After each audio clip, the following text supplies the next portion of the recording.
Octava meditación. Institución de la Sagrada Eucaristía. Según indicaciones de nuestro Señor, el sirviente principal volvió a disponer de nuevo la mesa, que habían retirado un poco. Colocándola en medio de la sala, puso sobre ella una jarra llena de agua y otra llena de vino. Pedro y Juan fueron a la parte de la sala en donde estaba el horno del Cordero Pascual, a buscar el cáliz que habían traído desde casa de Serafia y que tenían guardado en su bolsa. Lo sujetaron entre los dos, a la manera de un tabernáculo, y lo dejaron sobre la mesa, delante de Jesús.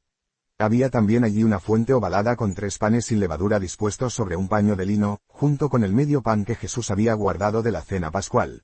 A su lado tenía asimismo un jarro con agua y vino y 3 recipientes, uno con aceite espeso, otro con aceite claro y el tercero vacío. Desde tiempos inmemoriales se observaba la costumbre de comer del mismo pan y beber de la misma copa al finalizar la comida, como signo de fraternidad y amor, y para dar la bienvenida o despedirse. Creo que en las Sagradas Escrituras se habla más de esto.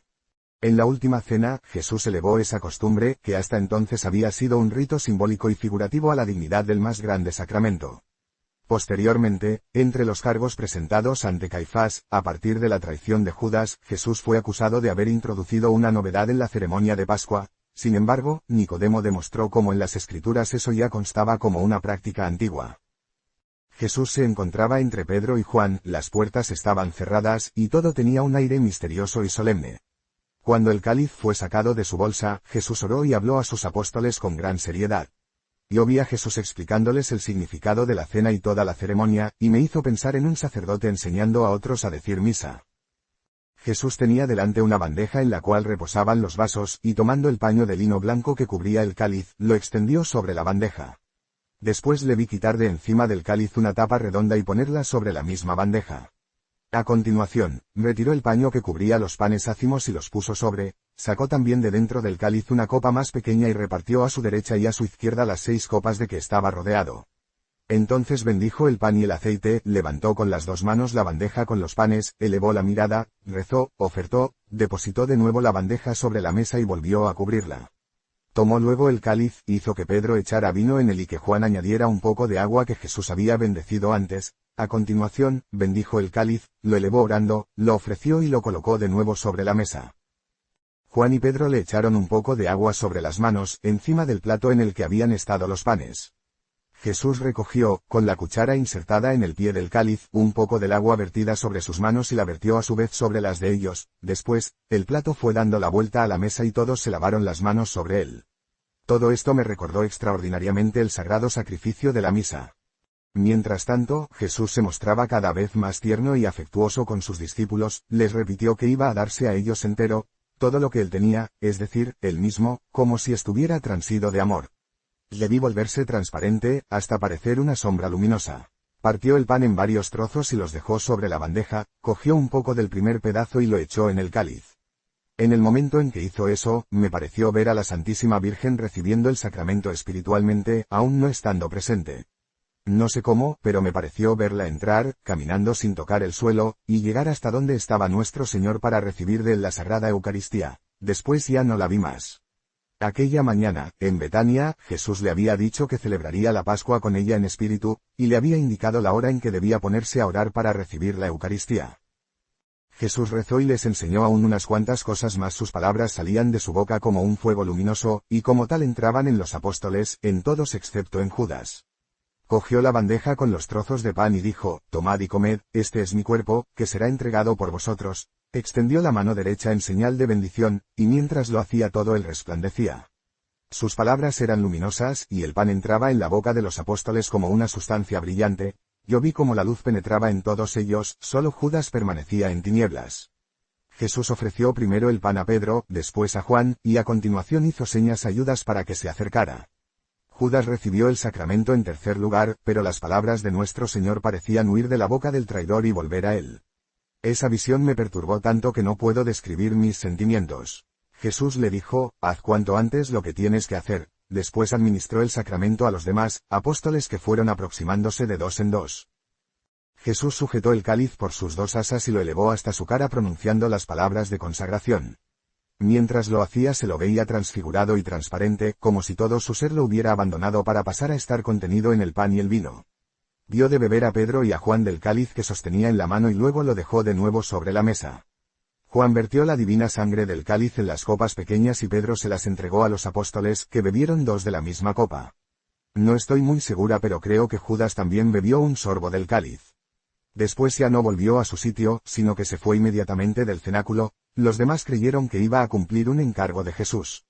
Se fue sin rezar y sin dar gracias, con la gran ingratitud que supone retirarse sin dar gracias después del pan cotidiano, mucho más tras haber recibido el pan de vida eterna de los ángeles. Durante toda la cena estuve viendo al lado de Judas una figura terrorífica, cuyos pies eran como un hueso seco, pero cuando Judas llegó a la puerta del cenáculo, vi 3 demonios a su alrededor. El uno entraba en su boca, el otro le daba prisa y el tercero corría ante él. Era de noche y parecían irle alumbrando el camino. Judas corría como un insensato. Nuestro Señor echó un resto de la divina sangre, que había quedado en el fondo del cáliz, la pequeña copa que había estado en su interior. Después puso sus dedos sobre el cáliz y Pedro y Juan echaron de nuevo agua y vino sobre ellos. Después les dio a beber otra vez del cáliz y lo que quedó lo echó en las copas y lo repartió entre los demás apóstoles.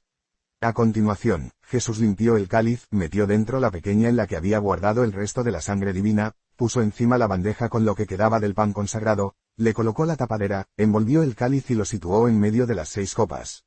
Yo vi cómo, después de la resurrección, los apóstoles comulgaban con los restos del Santísimo Sacramento. No recuerdo que el Señor comiera o bebiera el pan y el vino consagrados, tampoco vi que Melquisedec lo hiciera cuando ofreció él también pan y vino. Pero sé por qué los sacerdotes participan del sacramento aunque Jesús no lo hiciera. Si los ángeles la hubieran distribuido, ellos no hubieran participado de la Eucaristía, pero si los sacerdotes no participaran, lo que queda de la Eucaristía se perdería, así que lo hacen para preservarla.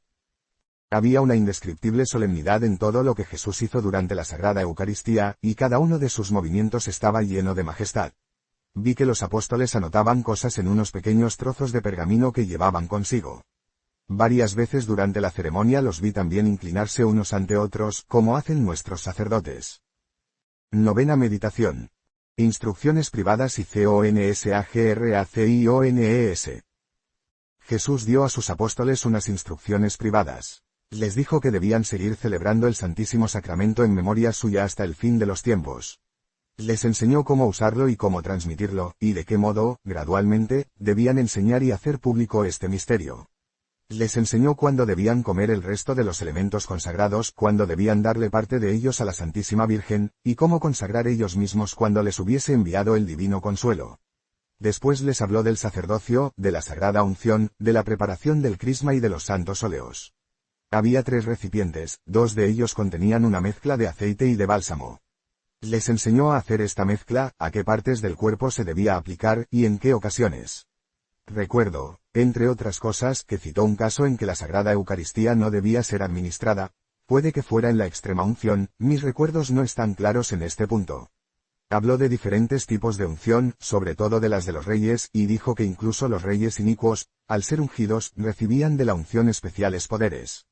Puso un poco de ungüento y de aceite en un recipiente vacío y los mezcló. No puedo decir con total seguridad si fue entonces o al consagrar el pan cuando bendijo el aceite. Después vi cómo Jesús ungía a Pedro y a Juan, en cuyas manos se le había vertido el agua que había corrido por sus manos y a los cuales había dado de beber de su mismo cáliz. A continuación, les impuso las manos sobre la cabeza y sobre los hombros. Ellos unieron sus manos cruzando los pulgares y se inclinaron profundamente ante nuestro Señor hasta ponerse casi de rodillas. Jesús les ungió el dedo pulgar y el índice de cada mano y trazó una cruz sobre sus cabezas con el crisma. Les dijo que también aquello permanecería hasta el fin del mundo. Santiago el menor, Andrés, Santiago el mayor y Bartolomé fueron asimismo consagrados. Vi cómo cruzaba sobre el pecho de Pedro una especie de estola que éste llevaba colgada al cuello. A los otros simplemente se la cruzó desde el hombro derecho hasta el izquierdo. No me acuerdo bien si esto lo hizo durante la institución del Santísimo Sacramento o solo durante la unción.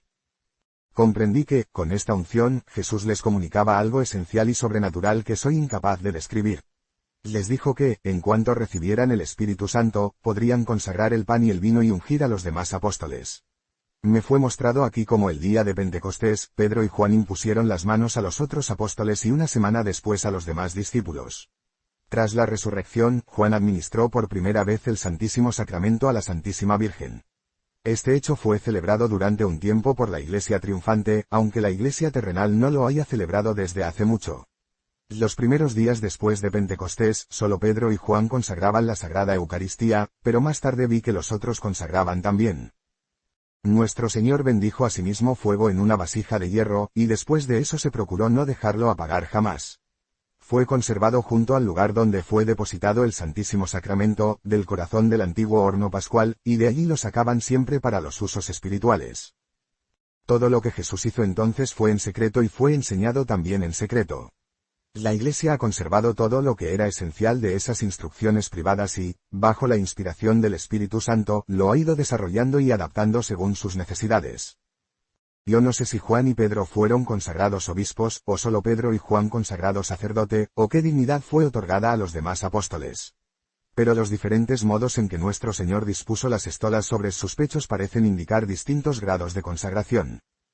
Cuando estas ceremonias concluyeron, el cáliz, que estaba junto a la vasija del crisma, fue cubierto, y Pedro y Juan llevaron el Santísimo Sacramento a la parte más retirada de la sala, que estaba separada del resto por una cortina de gasa azul, y desde entonces aquel lugar fue el santuario. El sitio donde fue depositado el Santísimo Sacramento estaba muy poco más elevado que el horno pascual. José de Arimatea y Nicodemo cuidaron el santuario y el cenáculo en ausencia de los apóstoles. Jesús dio todavía instrucciones a sus apóstoles durante largo rato y también rezó varias veces. Con frecuencia parecía conversar con su Padre Celestial, estaba lleno de entusiasmo y de amor. Los apóstoles estaban exultantes de gozo y de celo, y le hacían diversas preguntas que él les contestaba. La mayoría de estas palabras están en las Sagradas Escrituras. El Señor dijo a Pedro y a Juan diversas cosas que luego ellos debían transmitir a los demás apóstoles, y estos, a su vez, a los discípulos y a las santas mujeres, según la capacidad de cada uno para los conocimientos transmitidos. Jesús habló en privado con Juan, le dijo que viviría más tiempo que los otros. Le contó también algo relativo a 7 iglesias, coronas, ángeles y le dio a conocer misteriosas representaciones que, según yo creo, significaban varias épocas. Los otros apóstoles sintieron un poco de envidia por esa confianza particular que Jesús le había demostrado a Juan. Jesús habló de nuevo del traidor. Ahora está haciéndolo, decía. Y, de hecho, yo vi a Judas haciendo exactamente lo que Jesús decía. Pedro aseguraba con vehemencia que él sería siempre fiel a Jesús, y éste dijo, Simón, Simón, Satanás te desea para molerte como trigo, pero yo he rogado por ti para que tu fe no desfallezca, y que, cuando tú seas confirmado, puedas confortar a tus hermanos.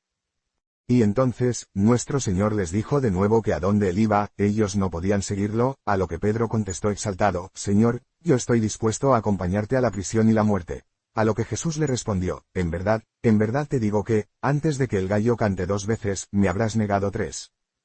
Hablándoles de los tiempos difíciles que se avecinaban, Jesús les dijo, cuando os he mandado sin bolsa y sin sandalias, ¿os ha faltado algo? No, respondieron los apóstoles. Pues ahora, prosiguió Jesús, que cada cual coja su bolsa y sus sandalias y, quien nada tenga, que venda su túnica para comprar una espada, pues en verdad os digo que todo lo que fue escrito se va a cumplir, ha sido reconocido como inicuo. Todo lo relacionado conmigo ha llegado a su fin. Los apóstoles entendieron todo esto de un modo literal y Pedro le mostró 2 espadas cortas y anchas como dagas. Jesús dijo, basta, vayámonos de aquí. A continuación, entonaron un himno de acción de gracias, colocaron la mesa a un lado y se fueron hacia el atrio. Allí encontró Jesús a su madre, a María, hija de Cleofás, y a Magdalena, que le suplicaron con ansia que no fuera al monte de los Olivos, porque corría el rumor de que querían cogerle.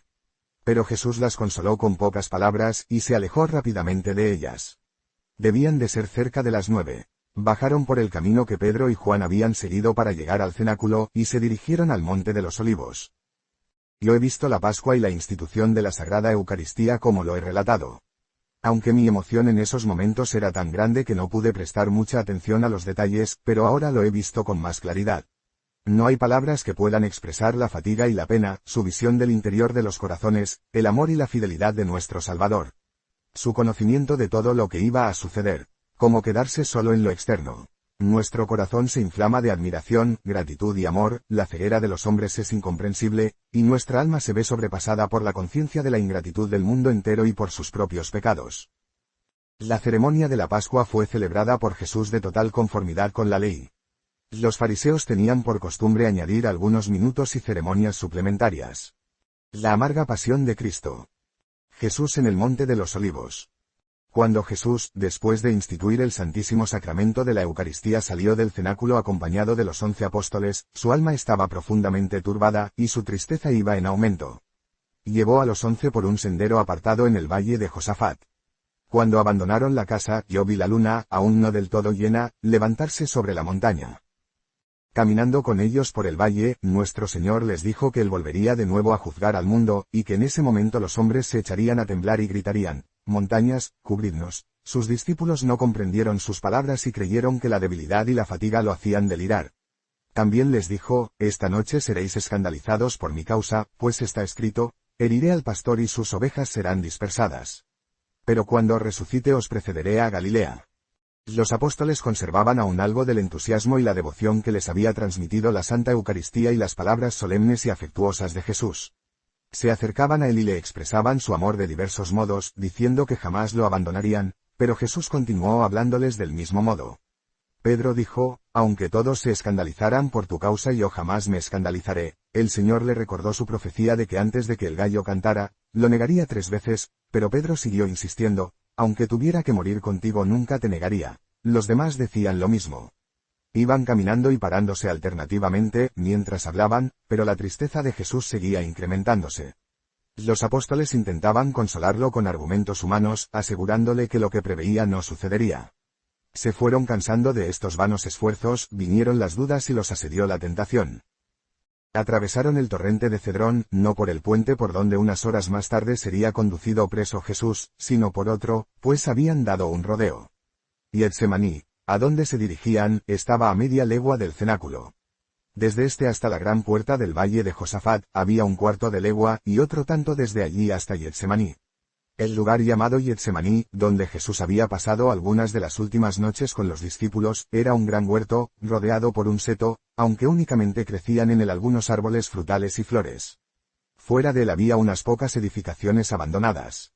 Los apóstoles y algunas otras personas tenían una llave de este huerto, y era utilizado por ellos a veces como lugar de recreo y otras de oración. Se habían hecho en él unas chozas con ramas 8 de los apóstoles, a los cuales se unieron más tarde otros discípulos, que estuvieron habitando en ellas. El huerto de los olivos estaba separado del de Getsemaní por un camino, tenía libre acceso y estaba cercado solo por una tapia baja, era más pequeño que el huerto de Getsemaní. El huerto de los olivos disponía de grutas, terrazas y muchos olivos, y no ofrecía lugares muy a propósito para orar y meditar. Jesús se encaminó a la parte más salvaje de ese huerto. Eran poco más de las 9 cuando Jesús llegó a Getsemaní con sus discípulos. La luna había salido, y ya iluminaba el cielo, aunque la tierra estaba todavía oscura. Jesús estaba cada vez más triste y advertía a los apóstoles de la proximidad del peligro. Estos se sentían sobrecogidos y Jesús dijo a 8 de los que le acompañaban que se quedasen en Getsemaní, mientras él iba a rezar. Llevó consigo a Pedro, Juan y Santiago y con ellos entró en el huerto de los olivos. No hay palabras para describir la pena que oprimía su alma, pues el tiempo de la prueba se acercaba. Juan le preguntó cómo él, que se había mostrado siempre tan sereno, podía estar tan abatido. «Mi alma tiene una tristeza de muerte», respondió Jesús, y por todos lados veía acercarse la angustia y la tentación como nubes cargadas de terribles prefiguraciones.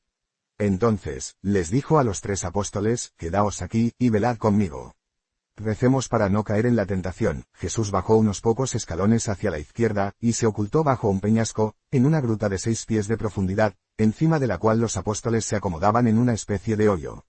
El terreno se inclinaba ligeramente y las plantas que habían crecido sobre el peñasco de la gruta formaban una especie de cortina a la entrada, de modo que no podía ser visto. Cuando Jesús dejó a sus discípulos, yo vi a su alrededor un círculo de figuras horrendas que se le acercaban cada vez más. Sintiendo tristeza y la angustia de su alma en aumento, temblando, penetró en la gruta para orar, como un hombre que busca abrigo de la tempestad, pero las horribles visiones lo seguían y eran cada vez más vívidas. Aquella estrecha caverna parecía contener el espantoso espectáculo de todos los pecados cometidos desde la caída de Adán hasta el fin del mundo y el castigo a todos ellos destinado. A ese mismo sitio, al monte de los olivos, habían ido Adán y Eva, tras ser expulsados del paraíso, y en esta misma gruta habían gemido y llorado. Sentí como si Jesús, al entregarse a la divina justicia en pago de nuestros pecados, de algún modo, retornara al seno de la Santísima Trinidad. Así, concentrado todo él en su pura, amante e inocente humanidad, armado solo de la fuerza de su amor inefable, la sacrificaba a las angustias y los padecimientos. Postrado en tierra, sumergido en un mar de tristeza, todos los pecados del mundo se le aparecieron bajo infinitas formas en toda su auténtica deformidad. Él los tomó todos sobre sí y ofrecióse en su oración a la justicia de su Padre Celestial para pagar esa terrible deuda. Pero Satanás, entronizado en medio de todos esos horrores con diabólica alegría, dirigía su furia contra Jesús, y, mostrando ante sus ojos visiones cada vez más espantosas, gritaba a su adorable humanidad: «¿También vas a tomar esto sobre ti? Sufrirás tú su castigo. ¿Estás listo para pagar por todo esto?» Y entonces, se abrió el cielo y de él surgió un rayo semejante a una vía luminosa. Era una procesión de ángeles que bajaban hasta Jesús, y vi cómo lo consolaban y fortalecían.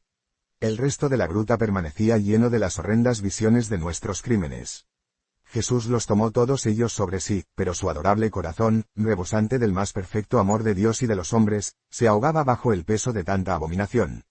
Cuando esa multitud de iniquidades pasó sobre su alma como un océano, Satanás puso ante él, como en el desierto, innumerables tentaciones, se atrevió incluso a presentar contra el Salvador una serie de acusaciones, diciendo, «¿Cómo? ¿Tú que no eres puro quieres tomar todo esto sobre ti?» Entonces, con infernal impudencia, lo culpaba de imaginarios crímenes. Le reprochaba las faltas de sus discípulos, los escándalos que ellos habían provocado, la perturbación que habían causado en el mundo, renunciado a los usos antiguos. Ningún fariseo, ni siquiera el más hábil y severo podría haber superado a Satanás. Atribuyó a Jesús haber sido la causa de la degollación de los inocentes, así como de los padecimientos de sus padres en Egipto, no haber salvado a Juan el Bautista de la muerte, el haber desunido familias y protegido a hombres infames, haberse negado a curar a muchos enfermos, haber perjudicado a los habitantes de Gergesa, permitiendo a los poseídos por el diablo entrar en sus tinas y a los demonios precipitar sus cerdos en el mar.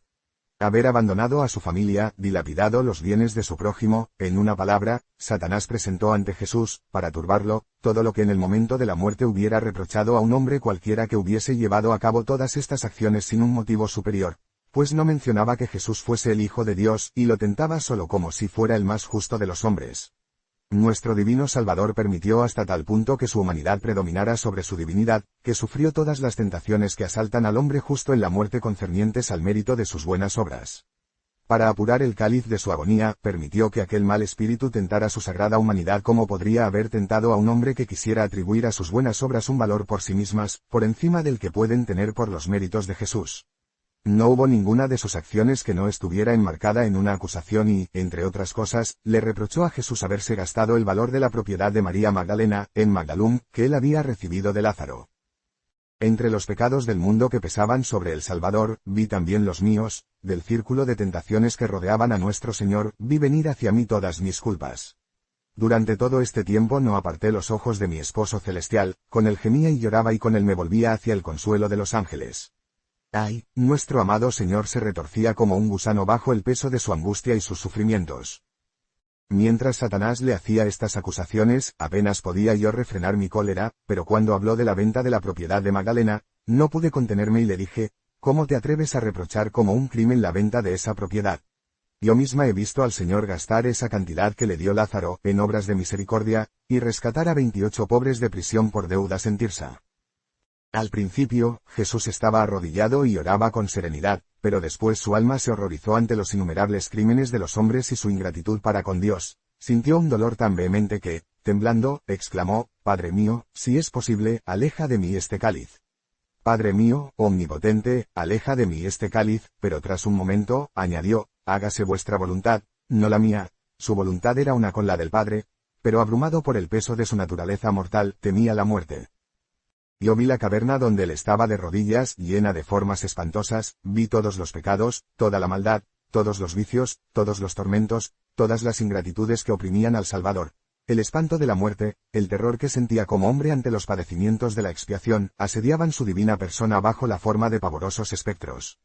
Sus rodillas vacilaban, juntaba las manos, su cuerpo estaba inundado de sudor y el horror lo hacía estremecer. Por fin, se levantó, las rodillas le temblaban tanto que apenas podían sostenerlo, estaba pálido, su fisonomía completamente transformada, lívidos los labios y erizados los cabellos.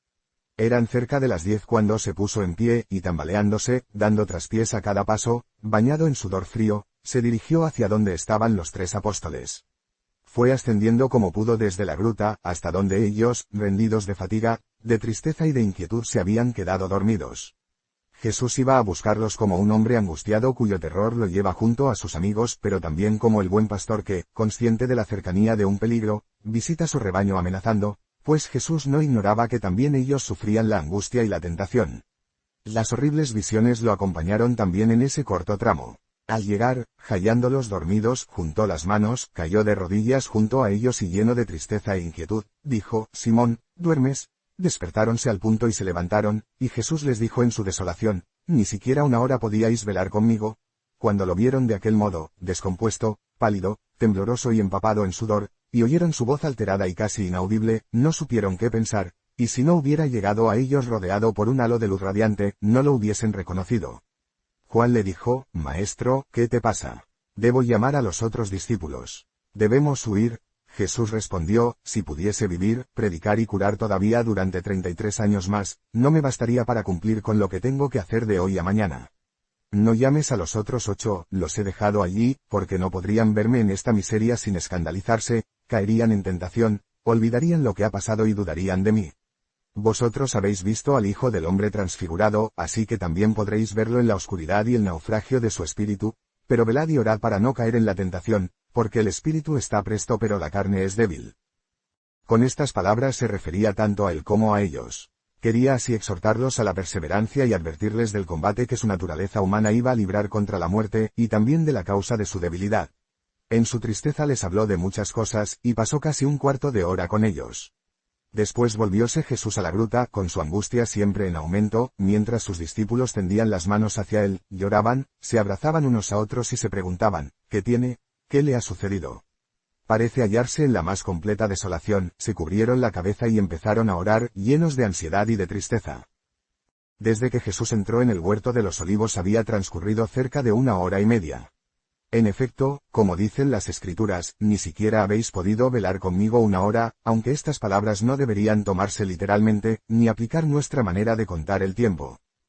Los 3 apóstoles que estaban con Jesús, habían orado primero y luego se habían quedado dormidos, tras caer en la tentación de la falta de confianza en Dios. Los otros 8 que habían permanecido fuera del huerto no dormían. La tristeza y el sufrimiento que encerraban las últimas palabras de Jesús, habían llenado sus corazones de funestos presagios, y erraban por el monte de los olivos buscando algún lugar donde esconderse en caso de peligro. En la ciudad de Jerusalén se veía poca actividad. Los judíos estaban en sus casas, ocupados en los preparativos de la fiesta, pero pude ver aquí y allí a amigos y discípulos de Jesús que caminaban juntos, ansiosos, conversando en susurros, inquietos, como si estuviesen esperando algún gran acontecimiento. La madre del Señor, Magdalena, Marta, María, hija de Cleofás y María Salomé, habían ido desde el cenáculo hasta la casa de María, la madre de Marcos. María, que había oído lo que decían sobre Jesús, quiso ir a la ciudad con sus amigas para saber noticias suyas. Lázaro, Nicodemo, José de Arimatea y algunos parientes de Hebrón fueron a verla para intentar tranquilizarla. Pues habiendo tenido conocimiento de las terribles predicciones de Jesús en el cenáculo, habían ido a informarse a casa de los fariseos conocidos suyos, y no habían oído que se preparase nada contra nuestro Señor. Desconocedores de la traición de Judas, le dijeron a María que el peligro no era muy grande, que no atacarían a Jesús tan cerca de la fiesta. María les habló de cuán inquieto y alterado había estado Judas en los últimos días, de qué manera tan abrupta se había ido del cenáculo. Ella no dudaba de que había ido a denunciar a Jesús, cuántas veces no había advertido a su hijo de que Judas sería su perdición. Las santas mujeres se volvieron a casa de María, madre de Marcos. Cuando Jesús volvió a la gruta, sin el menor alivio para su sufrimiento, se prosternó con el rostro contra la tierra, los brazos extendidos, y rogó al Padre Eterno. Su alma sostuvo una nueva lucha que duró 3/4 de hora. Los ángeles bajaron para mostrarle, en una serie de visiones, todos los padecimientos que había de padecer para expiar el pecado. Presentaron ante sus ojos la belleza del hombre a imagen de Dios, antes de su caída, y cuánto lo había desfigurado y alterado ésta. Vio el origen de todos los pecados en aquel de Adán, la significación y la esencia de la concupiscencia, sus terribles efectos sobre la fuerza del alma humana y también la esencia y la significación de todas las penas para castigar la concupiscencia. Le mostraron cuál debía ser el pago que diera a la divina justicia, y hasta qué punto padecerían su cuerpo y su alma para cumplir todas las penas, toda la concupiscencia de la humanidad. La deuda del género humano debía ser satisfecha por la naturaleza humana exenta de pecado del Hijo de Dios. Los ángeles le enseñaron todas estas cosas bajo diversas formas, y yo entendía todo lo que decían, aunque no oía su voz. Ningún lenguaje puede expresar el dolor y el espanto que inundaron el alma de Jesús a la vista de esta terrible expiación. Su sufrimiento fue tan grande que un sudor de sangre brotó de todos los poros de su cuerpo. Mientras la adorable humanidad de Cristo estaba sumergida en esta inmensidad de padecimientos, los ángeles parecieron tener un momento de compasión. Hubo una pausa y yo noté que deseaban ardientemente consolar a Jesús, por lo que oraron ante el trono de Dios. Hubo un instante de lucha entre la misericordia y la justicia de Dios, y el amor que se sacrificaba a sí mismo. Se me permitió ver una imagen de Dios, pero no como tantas veces, sentado en un trono, sino en una forma luminosa. Yo vi la naturaleza divina del Hijo en la persona del Padre, y como si hubiera sido apartada de su seno. El Espíritu Santo, que procedía del Padre y del Hijo, estaba, por así decir, entre ellos y, sin embargo, los tres no eran más que un solo Dios. Pero todas estas cosas son imposibles de explicar. Fue más bien una percepción interna que una visión con formas distintas. Me pareció que la divina voluntad de nuestro Señor se retiraba del Padre para que fuera su sola humanidad la que cargara con todos sus padecimientos, como si la voluntad humana de Jesús le pidiera a su Padre que se alejara de él. Vi todo esto a la vez que la compasión de los ángeles cuando desearon consolar a Jesús y, en efecto, sintió en ese instante algún alivio. Entonces todo desapareció, y los ángeles abandonaron al Señor, cuya alma iba a sufrir nuevos asaltos.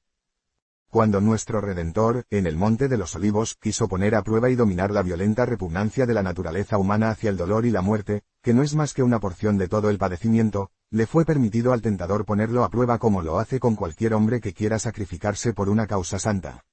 En la primera parte de la agonía, Satanás le mostró al Señor la enormidad de la deuda que debía satisfacer y llevó su maldad hasta buscar culpas en los actos del propio Salvador.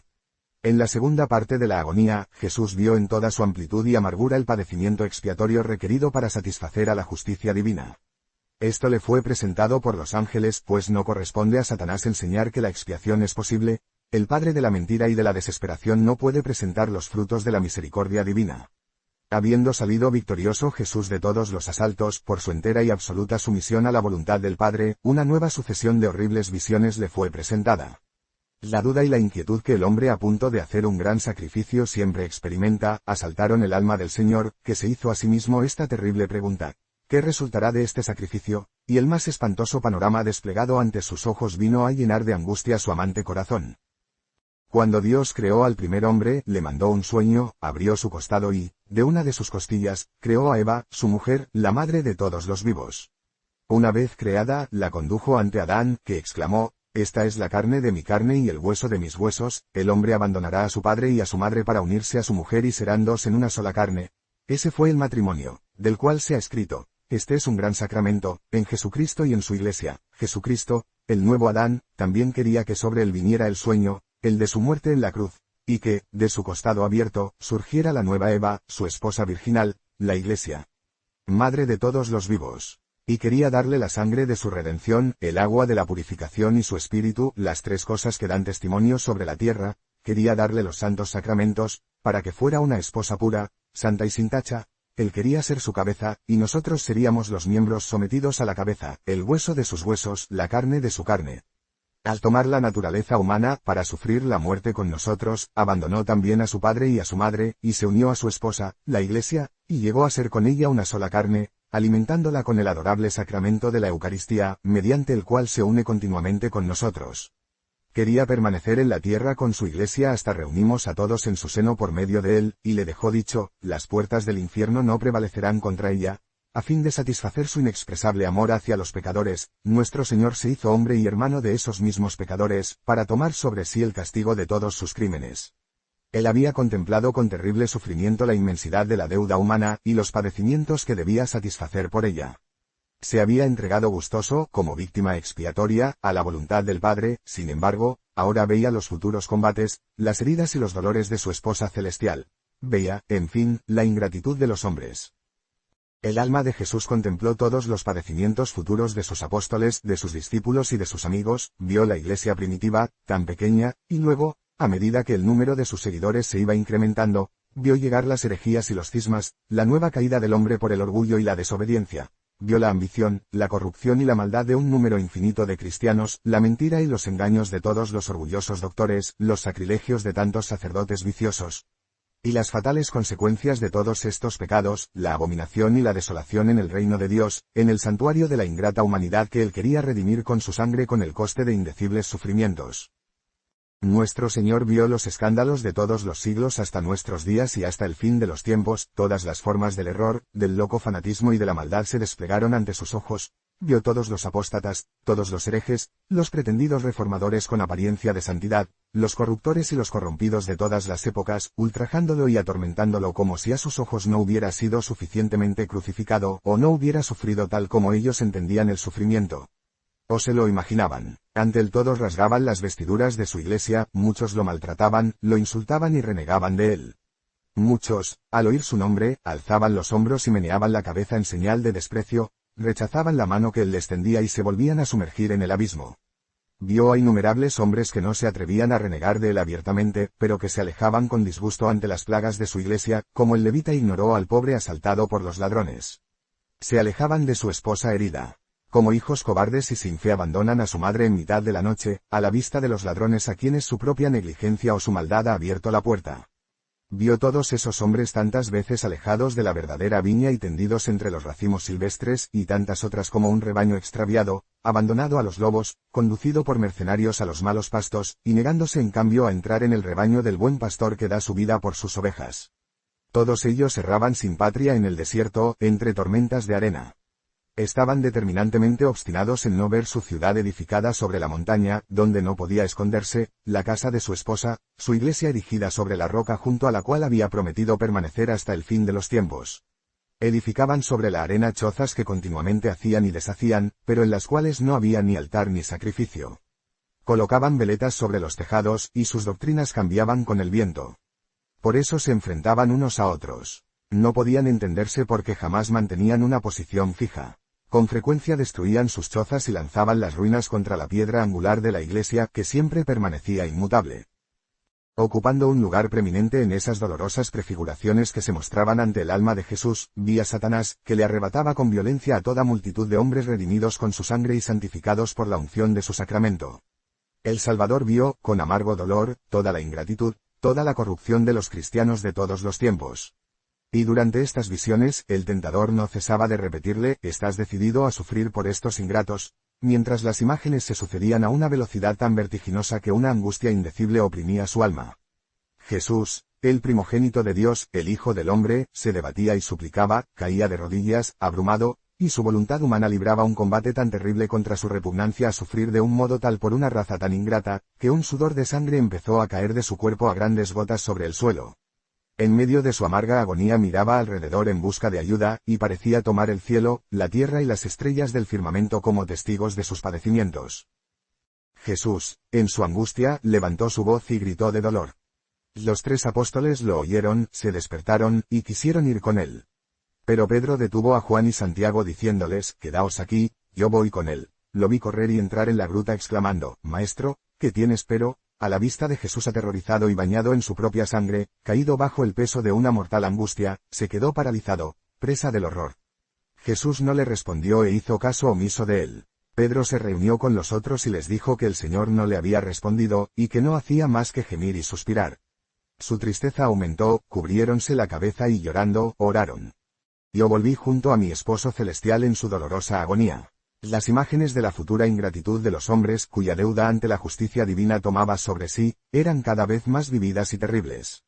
Muchas veces le oí gritar, «Padre mío, tengo que sufrir por esta raza tan ingrata. Oh, Padre mío, si este cáliz no puede alejarse de mí, hágase vuestra voluntad y no la mía». En medio de estas apariciones, yo veía a Satanás moverse y adoptar varias formas a cual más horrible, que a su vez representaban diversas clases de pecados. A veces aparecía bajo el aspecto de una gigantesca figura negra, otras era un tigre, un zorro, un lobo, un dragón o una serpiente. Estas y muchas otras figuras diabólicas empujaban, arrastraban ante los ojos de Jesús a toda esa multitud de hombres por cuya redención él iba a emprender el doloroso camino de la cruz. En un momento dado, me pareció ver una serpiente que, en efecto, pronto apareció con una corona en la cabeza. El odioso reptil era gigantesco y conducía las innumerables legiones de los enemigos de Jesús de cada época y nación.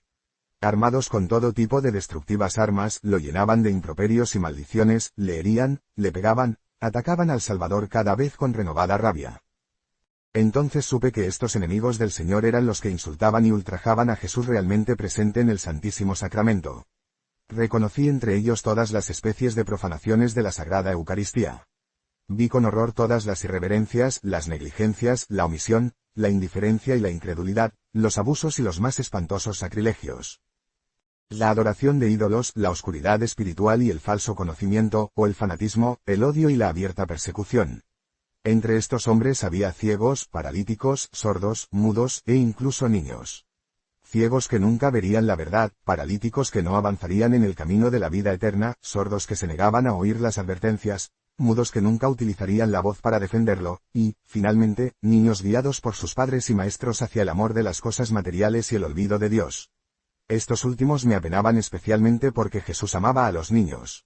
Podía hablar un año entero y no acabaría de dar cuenta de las afrentas sufridas por Jesús en el Santísimo Sacramento de la Eucaristía, a cuyo conocimiento llegué de esta manera.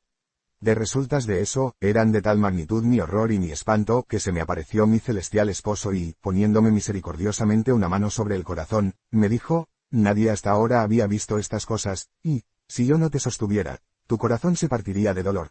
Vi las gotas de sangre cayendo sobre la cara pálida de nuestro Señor. Tenía los cabellos pegados al cráneo y la barba ensangrentada y en desorden, como si se la hubieran querido arrancar. Tras la visión que acabo de describir, Jesús corrió fuera de la caverna y volvió con sus discípulos. Pero trastabillaba al caminar y su aspecto era el de un hombre cubierto de heridas y cargado con un gran peso, desfallecía a cada paso. Cuando llegó donde los apóstoles, estos no estaban ya acostados, durmiendo, como la primera vez, sino que tenían la cabeza cubierta y estaban arrodillados, en la posición que adopta la gente de ese país cuando está de luto o desea rezar. En esa postura, dormitaban, vencidos por la tristeza y la fatiga. Jesús, temblando y gimiendo, se acercó a ellos, y ellos se despertaron. Pero, cuando lo vieron a la luz de la luna, de pie, delante de ellos, con la cara pálida y ensangrentada, el cabello en desorden y los ojos hundidos, en un primer momento no lo reconocieron, pues estaba indescriptiblemente cambiado. Jesús unió sus manos en actitud de ruego y entonces los apóstoles se levantaron presto, lo sujetaron por los brazos y lo sostuvieron con amor. Nuestro Señor les dijo con apenado acento que al día siguiente lo matarían, que iban a prenderlo dentro de una hora y que lo llevarían ante un tribunal, donde sería maltratado, azotado y condenado a la muerte más cruel. Les rogó que consolasen a su madre y también a Magdalena. Ellos no replicaron, pues no sabían qué decir, tan grandemente los había asustado su presencia y sus palabras. Por otra parte, aún creían que estaba delirando. Cuando quiso volver a la gruta no tuvo fuerzas para andar. Juan y Santiago tuvieron que llevarlo. Eran alrededor de las 11:15 cuando lo dejaron allí y volvieron con Pedro. Durante esta agonía de Jesús, vi a la Santísima Virgen destrozada por el dolor y la angustia de su alma en casa de María, la madre de Marcos. Estaba con Magdalena y María en el jardín de la casa casi postrada por la pena, con todo el cuerpo apoyado en sus rodillas. Varias veces perdió el conocimiento, pues vio espiritualmente muchas escenas de la agonía de Jesús. Había enviado un mensajero a buscar noticias de él, pero, no pudiendo esperar su regreso, se fue con Magdalena y Salomé hasta el valle de Josafat. Iba cubierta con un velo y con frecuencia extendía sus brazos hacia el monte de los olivos, pues veía en espíritu a Jesús, bañado en sudor de sangre, y parecía que con sus manos extendidas quisiera limpiar la cara de su hijo. Vi estos movimientos interiores de su alma dirigiéndose hacia Jesús, quien pensó en ella y volvió sus ojos en su dirección, como para pedir su ayuda. Vi esta comunicación espiritual entre ambos, bajo la forma de rayos que iban del uno al otro. El Señor se acordó también de Magdalena y tuvo piedad de su dolor, y por eso recomendó a sus discípulos que la consolasen, pues sabía que su amor era el más grande después del de su Santa Madre, y había visto lo mucho que sufría por él y sabía que nunca volvería a ofenderlo. En aquel momento los 8 apóstoles fueron a la cabaña de ramas de Getsemaní, conversaron entre sí y acabaron por dormirse. Se sentían indecisos, desanimados y atormentados por la tentación. Todos ellos habían buscado un lugar en donde refugiarse en caso de peligro, y se preguntaban con inquietud, ¿qué haremos nosotros cuando lo hayan matado? Hemos dejado todo por seguirlo, somos pobres y rechazados por todos, nos hemos dedicado totalmente a su servicio, y ahora él mismo está tan abatido y abandonado que no podemos encontrar en él ningún consuelo. El resto de los discípulos habían estado yendo de un lado a otro, y, habiendo oído algo de las espantosas profecías de Jesús, la mayoría de ellos se había retirado a Betfagé. Vi a Jesús orando todavía en la gruta, luchando contra la repugnancia a sufrir que sentía de su naturaleza humana, y abandonándose totalmente a la voluntad de su Padre. En ese momento, el abismo se abrió ante él y los primeros estadios del limbo se presentaron ante sus ojos. Vio a Adán y Eva, a los patriarcas y profetas, a los justos, a los padres de su madre y a Juan el Bautista, esperando su llegada al mundo inferior con tal intensidad que esta visión fortaleció y reanimó su coraje. Su muerte abriría el cielo a estos cautivos, su muerte los libraría de la prisión en la que languidecían esperando. Cuando Jesús miró con tan profunda emoción a estos santos del mundo antiguo, los ángeles le presentaron todas las legiones de los bienaventurados de las edades futuras que, juntando sus esfuerzos a los méritos de su pasión, debían reunirse por medio de él con el Padre Celestial. Era esta una visión bella y consoladora. La recíproca influencia ejercida mutuamente por todos estos santos, el modo con que participaban de la única fuente, del Santísimo Sacramento y de la pasión del Señor, ofrecían un espectáculo emocionante y maravilloso. Nada en ellos parecía casual, sus obras, su martirio, sus victorias, su apariencia y sus vestidos, todo, aunque bien adverso, se fundía en una armonía y unidad infinitas, y esta unidad en la diversidad era producto de los rayos de un sol único, la pasión del Señor, de quien dependía la vida, él era la luz de los hombres que brilla en las tinieblas y que las tinieblas no pueden engullir. Pero estas visiones consoladoras desaparecieron y los ángeles desplegaron ante él las escenas de su cercana pasión terrenal. Vi, con él, cada imagen claramente definida, desde el beso de Judas hasta sus últimas palabras sobre la cruz, vi allí en una sola visión, todo lo que veo en las meditaciones de la pasión. Y Jesús vio la traición de Judas, la huida de los discípulos, los insultos ante Anás y Caifás, la negación de Pedro, el tribunal de Pilatos, los insultos de Herodes, los azotes, la corona de espinas, la condena a muerte, el acarreo de la cruz, el paño de lino de Verónica, la crucifixión, los insultos de los fariseos, el dolor de María, de Magdalena, de Juan, la lanza en su costado, y su muerte. En pocas palabras, cada escena de la pasión le fue mostrada en cada minucioso detalle. Él lo aceptó todo voluntariamente ofreciéndolo todo por amor a los hombres. Él también vio y sintió cada momento de sufrimiento de su madre, cuya unión interior con la agonía de su hijo era tan completa, que ella se desmayó en brazos de sus amigas.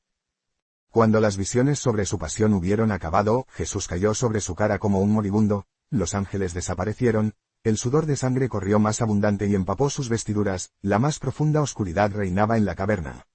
Vi a un ángel bajar hacia Jesús. Era más alto y distinto, más parecido a un hombre que los que había visto antes. Iba ataviado como un sacerdote y llevaba consigo, en sus manos, un pequeño cáliz semejante al de la cena. Sobre este cáliz parecía flotar una forma redonda del tamaño de una judía, e irradiaba una luz rojiza. El ángel, sin llegar a tocar el suelo con los pies, extendió la mano derecha hacia Jesús, quien se enderezó, y el ángel colocó en su boca este alimento misterioso y le dio a beber del pequeño cáliz luminoso. Después desapareció. Tras haber aceptado Jesús libremente el cáliz de sus padecimientos y haber recibido una nueva fuerza, permaneció todavía algunos minutos en la gruta, absorto en una tranquila meditación, y dando gracias a su Padre Celestial.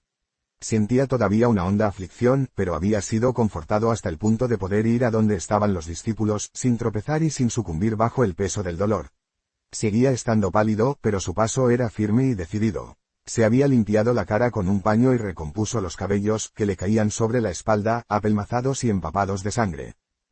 Cuando Jesús llegó junto a sus discípulos, estos estaban acostados como la primera vez, tenían la cabeza cubierta y dormían. Nuestro Señor les dijo que no era todavía tiempo de dormir, que debían despertarse y orar. He aquí que llega la hora en que el Hijo del Hombre será entregado en manos de los pecadores. Levantaos y vamos, el traidor está a punto de entregarme, más le valdría no haber nacido. Los apóstoles se levantaron asustados, mirando alrededor con inquietud. Cuando se serenaron un poco, Pedro dijo con vehemencia, Maestro, voy a llamar a los demás, así te defenderemos. Pero Jesús le señaló algo a lo lejos, en el valle, al lado opuesto del torrente de Cedrón. Una tropa de hombres armados se acercaba con antorchas y Jesús les dijo que uno de esos hombres era quien le había denunciado. Les habló todavía con serenidad, los exhortó a consolar a su madre y les dijo, vayamos a su encuentro, me entregaré sin resistencia a mis enemigos. Entonces salió del huerto de los olivos con sus 3 discípulos y fue al encuentro de los soldados en el camino que quedaba entre el huerto y Getsemaní. Cuando la Santísima Virgen volvió en sí entre los brazos de Magdalena y de Salomé, algunos discípulos que habían visto a los soldados acercándose, fueron a buscarla y la llevaron a casa de María, la madre de Marcos. Los soldados tomaron un camino más corto que el que había seguido Jesús al dejar el cenáculo. Las manos de Jesús quedaron impresas en la piedra de la gruta en la que estuvo orando. Esta gruta llegó a ser más adelante objeto de veneración, aunque no se sabe muy bien de cuándo son esas marcas. A menudo he visto impresiones en la roca dejadas por los profetas del Antiguo Testamento, por Jesús, María, alguno de los apóstoles, el cuerpo de Santa Catalina de Alejandría, en el monte Sinaí, y por algunos otros santos. No suelen ser muy profundas ni los contornos están claramente definidos. Parecen más bien las marcas que podría dejar la presión de algo sólido sobre una masa.